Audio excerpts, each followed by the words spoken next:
السلام علیکم ورحمۃ اللہ وبرکاتہ۔ بسم اللہ الرحمن الرحیم۔ شروع اللہ کے نام سے جو بڑا مہربان اور نہایت رحم کرنے والا ہے۔ پیارے دوستو، اصناف اور نائلہ عرب کے دو بڑے بتوں میں شمار ہوتے تھے۔ یہ وہ بت نہیں تھے جنہیں لوگوں نے خود بنایا ہو، بلکہ یہ دونوں جیتے جاگتے انسان تھے اور بعد میں پتھر کے دو بت بن گئے۔ تو آج ہم جانیں گے کہ یہ دونوں کون تھے، انہوں نے ایسا کیا کام کیا کہ اللہ تعالیٰ نے انہیں پتھر کا بنا دیا اور عذاب الہی میں یہ مبتلا ہو گئے۔ تو یہ تمام حقائق جاننے کے لیے ویڈیو کو اینڈ تک لازمی دیکھیں۔ پیارے دوستو، زمانہ جاہلیت میں ایک مرد جس کا نام اصناف اور ایک عورت جس کا نام نائلہ تھا، ان دونوں بدبختوں نے خانہ کعبہ کے اندر زنا جیسا جرم کیا، تو وہ دونوں اسی وقت عذاب الہی میں مبتلا ہو گئے۔ جب وہ یہ جرم کر رہے تھے تو اسی وقت اللہ تعالیٰ کا عذاب نازل ہوا اور وہ دونوں پتھر کے بن گئے۔ اصناف بن یعلا اور نائلہ بنت یزید قبیلہ بنی جرہم سے تعلق رکھتے تھے۔ نائلہ ایک خوبصورت لڑکی تھی۔ وہ فحاش لباس پہنتی اور گھر سے باہر نکلتی۔ ہر کوئی اس سے تعلق رکھنا چاہتا تھا۔ ان میں قبیلہ کے سردار کا بیٹا اصاف بن یعلا بھی شامل تھا۔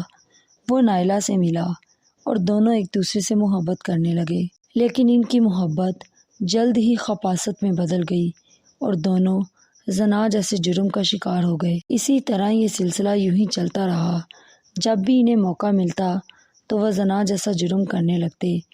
جب ان کے گھر والوں کو اس بات کا علم ہوا تو وہ اس کے خلاف ہو گئے اور دونوں کے ملنے پر پابندی لگا دی گئی۔ بنی جرہم کا ایک قافلہ مکہ حج کرنے کے لیے روانہ ہوا تو یہ دونوں بھی حج کے بہانے سے اس قافلے کے ساتھ چلے گئے۔ انہوں نے جیسے ہی موقع دیکھا تو وہ خانہ کعبہ کے اندر داخل ہو گئے اور اپنے اس جرم میں مبتلا ہو گئے اور زنا کرنے لگے۔ ان کے اس جرم سے اور خانہ کعبہ کی بے حرمتی سے زمین کانپنے لگی، سمندر کی لہریں گر اٹھی اور عذاب الہی نازل ہوا۔ اسی وقت ان دونوں کی روح قبض کر لی گئی اور ان دونوں کے جسم کو بدترین حالت میں پتھر میں بدل دیا گیا۔ یہ دونوں بدبخت انسان عذاب الہی کی بدولت پتھر کے بن گئے۔ کچھ دیر کے بعد جب قبیلے کے لوگ خانہ کعبہ میں داخل ہوئے اور ان دونوں کو برہنہ بدترین حالت میں پتھر کا بنا ہوا دیکھا، ان کی یہ حالت دیکھ کر لوگ سمجھ گئے کہ ان پر عذاب الہی کیوں نازل ہوا ہے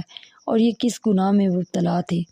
قبیلے کے لوگوں نے ان دونوں پتھر کی مورتیوں کو اٹھایا اور کوہ مروہ کی پہاڑیوں پر لے گئے اور تمام لوگوں کے سامنے رکھ دیا تاکہ لوگ اس سے عبرت حاصل کریں۔ ناظرین، یہ وہی پہاڑ ہیں جن پر حضرت ہاجرہ دوڑی تھی، اور جب حضرت اسماعیل علیہ السلام پیاس سے بے تاب تھے تو حضرت ہاجرہ ان پہاڑیوں پر چکر لگاتی۔ یہی وجہ ہے کہ سب لوگوں کے نزدیک یہ پہاڑیاں نہایت مقدس سمجھی جاتی ہیں۔ جب اصناف اور نائلہ کو ان پہاڑیوں پر رکھا گیا تو ان دونوں کی ایک سزا مقرر کی گئی۔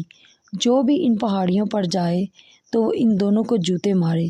12 نسلوں تک یہ سزا اسی طرح قائم رہی اور وقت گزرنے کے ساتھ ساتھ لوگ اس سے عبرت حاصل کرنے کی بجائے ان کی تعظیم کرنا شروع ہو گئے اور ان کی محبت کے قصے بڑے فخر سے عام کرنے لگے۔ اصناف اور نائلہ کے یہ دونوں بت آہستہ آہستہ محبت کی دیوی اور دیوتا بن گئے۔ 5ویں صدی تک ان دونوں کو بڑے بتوں میں شمار کر لیا گیا اور لوگ ان کی پوجا کرنے لگے۔ حضرت زید بن حارث سے روایت ہے، جب زمانہ جاہلیت کے لوگ خانہ کعبہ کا طواف کرتے تو ایک دفعہ ان کو چھوتے اور دعائیں مانگتے۔ رسول اللہ صلی اللہ علیہ وآلہ وسلم نے ان لوگوں کو ان بتوں کی پوجا کرنے سے منع کیا۔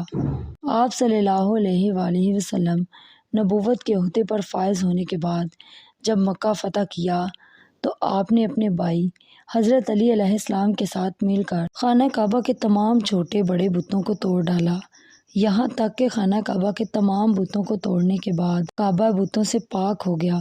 پھر آپ صلی اللہ علیہ وآلہ وسلم نے اپنے مقدس ہاتھوں سے اصناف اور نائلہ کے ان بتوں کو توڑ ڈالا۔ اللہ پاک سے دعا ہے کہ ہمیں تمام گناہوں سے دور رکھے اور ہمارے صغیرہ کبیرہ گناہوں کو معاف کرے، اور اللہ پاک تمام مومنین کو دنیا آخرت کی کامیابی عطا فرمائے۔ اگر آپ کو میری آج کی یہ ویڈیو اچھی لگے تو میرے چینل کو لائک کریں، شیئر کریں اور سبسکرائب کریں تاکہ آنے والی ویڈیو کی نوٹیفیکیشن آپ تک جلد پہنچ سکے۔ اگلی ویڈیو تک اللہ نگہبان۔